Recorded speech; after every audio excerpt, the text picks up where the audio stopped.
Hey folks, Fernando doing another video for the Modern Survivalist, and in this case addressing this topic regarding Russia, war, and how different agents may be working in different parts of the world, in different countries. This is a global conflict in many ways. It's a hot war, specifically in Ukraine and that region. But you're looking at West versus East, and Russia is not,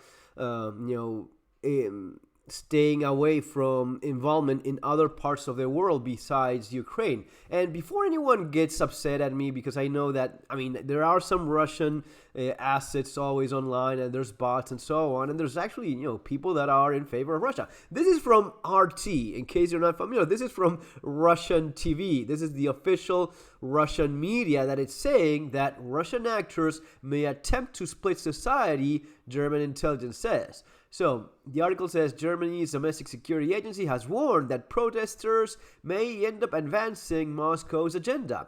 So when you see all of these environmentalists protesting nuclear power and shutting down nuclear power stations and buying more energy from Russia, of course it benefits Russia without any question. The article says Germans protesting over issues such as surging energy prices may be exploited by extremist conspiracy theorists and activists seeking to delegitimize the government. Germany Domestic Intelligence Agency, the BFV, has warned. The protesters may even be unwittingly doing Russia's bidding, the agency claimed. The chilling warning issued last week said that legitimate protests in Germany are being hijacked by enemies of democracy for their own purposes. So far, there have been no signs of widespread anti-state protests or violent mass riots looming. The head of the BFV, Thomas Haldenwang, acknowledged, nevertheless, the agency is on the lookout for red flags. So, this is something that becomes, there's a combination of factors here. Of course, you have Russian assets operating so as to further the Russian agenda, which is whitewashing their dirty as hell image in the eyes of most of the civilized world. The idea that, well, there's two sides to this coin. So we invade Ukraine, but Ukrainians, they are also neo-Nazis, Oh, you didn't know that? Yes, they are. Of course they are. So all of this agenda is perpetrated in different parts of the world, especially from the left. This is something I was just talking with Martin from Sweden. We had a great interview. I'm going to be uploading that soon. But especially the left is very much pro-Russia. The more left you go, the more pro-Russia it tends to be. There's also elements in the right that benefit greatly from the war. Many military contracts, a lot of money, going from your pocket to the pocket of the elite, using the war as an excuse. And that also benefits a certain economic group too. So you have a combination of factors. Russia definitely has its interests. These economic groups from the elite also have theirs. And also the idea of, well, it's complicated. It's not as simple as, good and bad. No, there's a lot more involved here.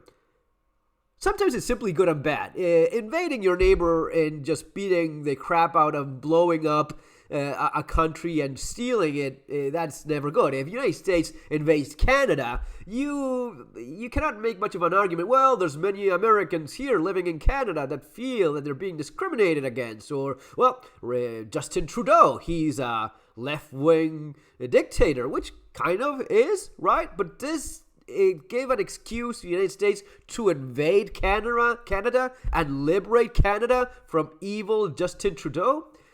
Not really. So you do have times in which you have a very clear case of this is simply wrong, no matter what excuse you hope to find. And a key to all of this is right here, right there next to the RT logo. Question more. Russia and former Soviet Union. This is so powerful. They identify themselves as the former Soviet Union. How many times have we heard that, no, Russia has gone past that? They're not a bunch of dirty commies anymore. No. They're capitalists. No. Russia still has this fantasy of going back to the Soviet Empire, the former Soviet Union. Russia and the former Soviet Union. Who does this? Who refers to themselves as, yes, United States and the former Union of British colonies? That you go past that. Today you are whatever it is you are. But these guys, especially the elites in Russia, the tip of the spear in Russia, mostly Vladimir Putin and people like him. Especially Vladimir Putin, when you have such a strong dictator in power, it's all about his idea. It's all about his dream.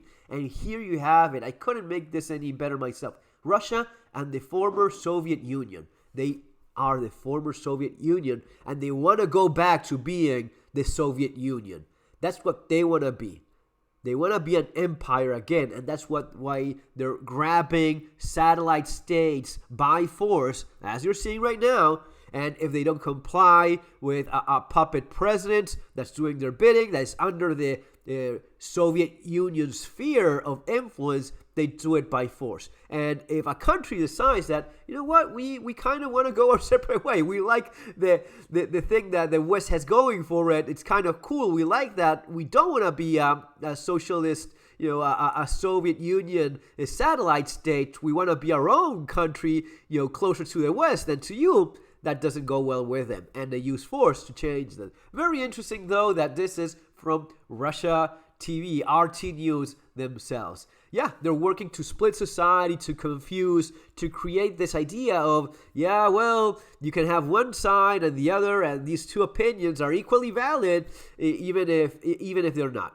And many in the left are doing the bidding of Russia, knowingly or unknowingly so. See you guys in the next video. Take care.